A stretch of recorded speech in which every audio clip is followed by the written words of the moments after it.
Di era sekarang, sangat susah untuk mencetak poin yang sangat banyak. Faktanya, hanya ada 6 pemain yang sekarang masih bermain yang pernah mencetak lebih dari 60 poin. Damian Lillard 3 kali, Carmelo Anthony dan Steph Curry masing-masing 1 kali, James Harden 2 kali, LeBron sekali, dan terakhir Devin Booker dengan 70 poin pada Maret 2017. Mungkin kalian sudah tahu bahwa pemain yang pernah mencetak poin terbanyak dalam satu game di urutan kedua adalah Kobe Bryant dengan 81 poin, dan di urutan pertama adalah Wilt Chamberlain dengan 100 poin. Tapi pertanyaannya adalah, kok bisa seorang pemain mencetak 100 poin dalam satu game di Liga NBA, liga tertinggi di dunia? Akan kami bahas dalam episode kali ini. Sebelum lanjut, jangan lupa like dan subscribe ya. Simak ulasan berikut ini. Mungkin mencetak 100 poin kalau di liga-liga SMA atau kampus mungkin masuk akal karena itu belum termasuk liga profesional. Bahkan ada yang pernah mencetak lebih dari 100 poin di liga ini. Nah, gue punya pertanyaan yang mungkin membuat otak kalian mind-blowing. Siapakah pemain yang memegang rekor poin terbanyak dalam satu game di bawah Kobe atau peringkat 3, peringkat 4, peringkat 5? Semuanya dipegang oleh satu orang yang sama, yaitu Wilt Chamberlain. Wilt Chamberlain bahkan pernah mencatatkan 50,4 poin per game dalam semusim. Dia juga pernah mencatatkan 27,2 rebounds per game dan bermain selama 48,5 menit per game selama semusim. Semuanya adalah rekor NBA. Bahkan ia bermain lebih lama dari waktu satu game basket sendiri, yaitu 48 menit. Sebenarnya ada beberapa alasan yang menyebabkan Wilt Chamberlain bisa sedominan itu. Era 60-an adalah era yang jauh berbeda dengan era sekarang. Selain Liga NBA yang baru berdiri dan masih berkutat dengan permasalahan ekonomi, pemain-pemain hebat di era itu didominasi oleh orang yang tinggi. Bukan berarti pemain-pemain pendek seperti guard tidak hebat. Tapi alasan utama yang pertama adalah dalam hal rebounding. Mungkin ada yang bilang bahwa Dennis Rodman adalah rebounder terbaik di NBA. Tapi ternyata, Chamberlain jauh lebih hebat ketimbang Dennis Rodman. Rodman hanya mentok di angka 18,7 rebounds per game semusim. Tak pernah lebih dari 20 rebounds per game. Sedangkan Wilt Chamberlain bahkan mencatatkan lebih dari 20 rebounds per game selama 11 musim berturut-turut, tanpa henti. Saingannya yaitu Bill Russell, mencatatkan lebih dari 20 rebounds per game selama 10 musim berturut-turut, di mana keduanya bermain di era 60-an. Total hanya ada 4 pemain yang pernah mencatatkan rataan 20 rebounds per game ke atas dalam semusim, dan semuanya adalah pemain era 60-an. 20 rekor rebounds per game terbanyak dalam semusim, 19 diantaranya dipegang oleh Bill Russell atau Wilt Chamberlain, dan 7 teratas adalah milik Wilt Chamberlain semua. Rekor rebounds terbanyak dalam satu game adalah 55 rebounds, juga dipegang oleh Wilt Chamberlain. Pemain-pemain era sekarang bahkan hanya mentok di angka 31 rebound satu game, dilakukan oleh Kevin Love pada 2010. Pertanyaan besarnya adalah, apa yang menyebabkan Chamberlain bisa sedominan ini saat melakukan rebounds? Jawabannya adalah, Chamberlain memang bukan dalam tanda kutip manusia. Biasanya, pemain yang tinggi cenderung lambat karena tubuh yang berat, atau mungkin kaki yang tidak proporsional seperti Manu Tebol. Namun hal itu berbeda dengan Wilt Chamberlain.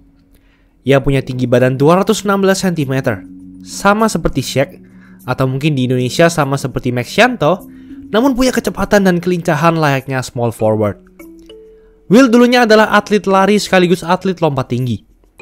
Bahkan saat di kampus, ia pernah menjadi juara kompetisi lompat tinggi selama 3 tahun beruntun. Ia punya lompatan vertikal setinggi 122 cm. Bayangkan saja, center bertinggi badan 216 cm dengan lompatan 122 cm. Tapi sebenarnya, bila kalian bilang bahwa penyebab Chamberlain bisa sedominan itu saat melakukan rebounds adalah karena lawan-lawannya semuanya pendek, ternyata faktanya berbeda. Rata-rata tinggi center di era 60-an adalah 210 cm. Rata-rata tinggi center di tahun 2021 ternyata juga 210 cm. Jadi sama saja dengan era sekarang. Dan kesimpulannya, murni bahwa tinggi badan dan lompatan Chamberlain lah yang membuatnya berbeda dari yang lain. Bukan karena lawan-lawannya yang pendek. tinggi badan Chamberlain saja sudah 6 cm lebih tinggi ketimbang rata-rata tinggi center di era ia bermain. Alasan kedua adalah lama Chamberlain bermain di lapangan. Wilt selama karirnya 15 tahun di NBA, ia bermain rata-rata 45,8 menit per game. Chamberlain punya stamina yang tidak pernah habis layaknya kuda. Ia hanya beristirahat tidak sampai 3 menit tiap kali bertanding selama berkarir 15 tahun. Seperti yang sudah gue bilang tadi, Chamberlain bahkan pernah mencatatkan 48,5 menit per game selama semusim. Artinya, ia tidak pernah beristirahat sama sekali saat bertanding di musim itu. Sebagai perbandingan, Fred VanVleet yang memimpin rataan menit per game di musim ini hanya di angka 38,7 menit per game. Artinya, ia beristirahat sekitar 10 menit tiap game. Mungkin kamu berpikir, tim-tim NBA di zaman dahulu pasti hanya bertanding lebih sedikit karena jumlah tim yang lebih sedikit juga. Tapi ternyata tidak. Wilt rata-rata bermain 80 game setiap musim. Hampir sama seperti pemain-pemain NBA sekarang. Alasan ketiga adalah tidak adanya garis tembakan 3 angka. Kalau tidak ada garis 3 angka, pemain hanya akan menembak dari jarak yang dekat, karena akan lebih efisien. Persentase masuk dari layup dan tembakan 3 angka pasti jauh lebih tinggi layup, bukan? Kalau Anda menembak 3 angka dan bila bola tersebut tidak masuk, biasanya bola akan memantul dengan keras dan jauh. Hal ini membuat para guards era sekarang bisa mendapatkan angka rebounds yang lebih tinggi. Namun bila tidak ada garis 3 points, semua posisi pemain akan berlomba-lomba menembak dari jarak dekat, sehingga bila bola tidak masuk, bola akan memantul di area-area yang dekat saja seperti area paint. Dan disinilah center sangat diuntungkan. Oleh karena itu, Wilt bisa mencetak rebound sebanyak ini dan langsung memasukkannya kembali, karena tidak ada garis tembakan 3 angka. Alasan keempat adalah kecepatan bermain dari tim-tim NBA. Pemain era 60-an lebih mudah dan banyak menembak ketimbang di era sekarang. Artinya, lebih banyak tembakan tidak masuk yang bisa di-rebound dan dimasukkan kembali oleh Wilt Chamberlain. Di musim ini, rata-rata setiap tim menembak 88 kali dalam satu game. Sedangkan di era 60-an, rata-rata setiap tim menembak 107 tembakan. 20 tembakan lebih banyak. Ditambah garis tembakan 3 angka yang belum ada, menyebabkan Wilt mudah mendapatkan rebounds dan mencetak 100 angka. Dan yang terakhir berkaitan dengan jumlah tembakan tiap tim adalah karena field goals dari tiap tim. Di era yang masih awal, tentu gaya-gaya permainan basket masih sangat dasar. Mungkin hanya dribble, layups, slam dunk, dan shooting. Tidak ada variasi-variasi seperti crossover, skyhook, floater, dan gerakan-gerakan lain yang membuat pemain menjadi lebih efisien dalam mencetak angka. Field goal rata-rata pemain NBA di musim ini berada di angka 46%. Sedangkan di era 60-an hanyalah 41%. 5% lebih rendah dari era sekarang. Hal ini menyebabkan angka rata-rata rebound setiap game dari setiap tim juga meningkat. Di era sekarang, tiap tim hanya mencatatkan 44,8 rebounds per game saja.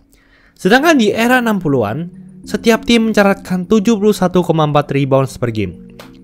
Jadi kesimpulannya, kombinasi dari postur, atletisme, dan skill yang murni hanya dimiliki Chamberlain, ditambah dengan belum adanya garis tembakan 3 angka dan field goal setiap tim yang tidak efisien, adalah penyebab Wilt Chamberlain bisa mencetak 100 angka dalam satu game. Itulah ulasan mengenai episode kali ini.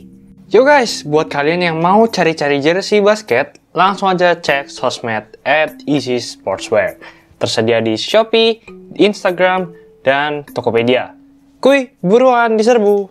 Jangan lupa like, komen, dan subscribe agar channel ini bisa berkembang dan menghasilkan video menarik lainnya.